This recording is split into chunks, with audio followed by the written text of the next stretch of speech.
दोस्तों, हमें बचपन में एक अजीब सा प्रश्न बड़ा कंफ्यूज करता था कि पहले मुर्गी आई या अंडा।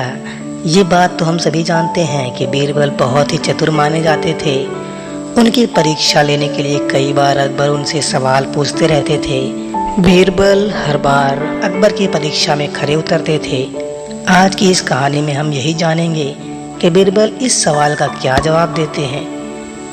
एक बार बादशाह अकबर के दरबार में एक ज्ञानी पंडित आए। बादशाह अकबर से वह अपने कुछ प्रश्नों के उत्तर चाहते थे, लेकिन बादशाह अकबर पंडित के प्रश्नों के उत्तर देने में खुद को सक्षम महसूस नहीं कर रहे थे। फिर बादशाह अकबर अपने दरबार के सलाहकार बीरबल को ज्ञानी पंडित के प्रश्नों के उत्तर देने के लिए आदेश देते हैं। राज्य में बीरबल की चतुराई के किस्से बहुत प्रसिद्ध थे। सभी को उम्मीद थी कि बीरबल ज्ञानी पंडित के सभी प्रश्नों के उत्तर बहुत ही सरलता से दे सकते हैं। बीरबल से पंडित ने कहा, मैं तुम्हें 2 विकल्प देता हूँ, जिसमें पहला विकल्प यह है कि या तो तुम मेरे 100 आसान प्रश्नों के जवाब दो या फिर मेरे एक कठिन प्रश्न का जवाब दो। बीरबल ने कुछ समय सोचने के पश्चात पंडित से कहा, मैं आपके 100 आसान प्रश्नों के बजाय एक एक कठिन प्रश्न का जवाब देना चाहूँगा। फिर ज्ञानी पंडित ने बीरबल से प्रश्न किया, बताओ पहले मुर्गी आई या अंडा।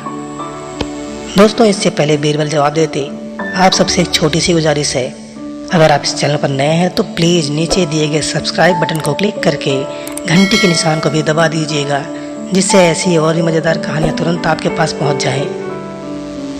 दोस्तों, कहानी को आगे बढ़ाते हैं। बीरबल ने तुरंत जवाब दिया कि पहले मुर्गी आई।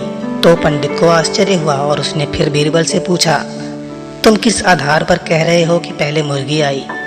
इस पर बीरबल ने हंसते हुए पंडित से कहा, आपने यह दूसरा प्रश्न मुझसे पूछा है, जबकि आपने मुझे एक कठिन प्रश्न के उत्तर के लिए कहा था। अब बेचारे ज्ञानी पंडित से कुछ बोला नहीं गया। इसके बाद ज्ञानी पंडित बीरबल को कुछ और कह नहीं पाए और फिर जवाब दिए बिना ही राज दरबार से प्रस्थान कर लिया। बीरबल की चतुराई को देखकर बादशाह अकबर ने बीरबल से कहा, तुम इस राज्य के सबसे चतुर व्यक्ति हो। एक बार अकबर अपने दरबार में बैठे थे। अकबर ने बीरबल से कहा, बीरबल जाओ, मुझे इस राज्य के 4 सबसे बड़े मूर्ख ढूंढ कर दिखाओ। बीरबल ने कहा, जी हुजूर। बीरबल ने खोज शुरू की। 1 महीने बाद बीरबल 2 लोगों के साथ वापस आए। अकबर ने गुस्से में कहा, मैंने 4 मूर्ख लाने को कहा था और तुम सिर्फ 2 लाए। बीरबल ने जवाब दिया, हुजूर लाया हूँ, पेश करने का मौका दिया जाए। अकबर शांत हो गए और बोले, ठीक है। बीरबल ने कहा, हुजूर यह पहला मूर्ख है। इसे मैंने बैलगाड़ी पर बैठकर भी बैग सिर पर ढोते देखा। पूछने पर जवाब मिला कि कहीं बैल पर लोड ज़्यादा ना हो जाए, इसलिए बैग सिर पर ढो रहा हूँ। इस लिहाज से यह बड़ा मूर्ख है। दूसरे आदमी की तरफ इशारा करके बीरबल बोले, मैंने देखा कि इसके घर की छत पर घास उपजी थी। अपनी भैंस को छत पर ले जाकर घास खिला रहा था। मैंने वजह पूछी तो बोला कि घास छत पर जम जाती है, तो भैंस को ऊपर ले जाकर उसे खिला देता हूँ।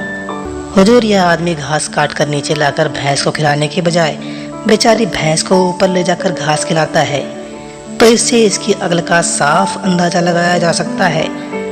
जहाँपना, अपने राज्य में इतने काम हैं, मुझे बहुत सारे काम करने हैं, फिर भी मैंने मूर्खों को ढूंढने में महीना बर्बाद कर दिया, तो मैं अभी मूर्ख ही हुआ ना।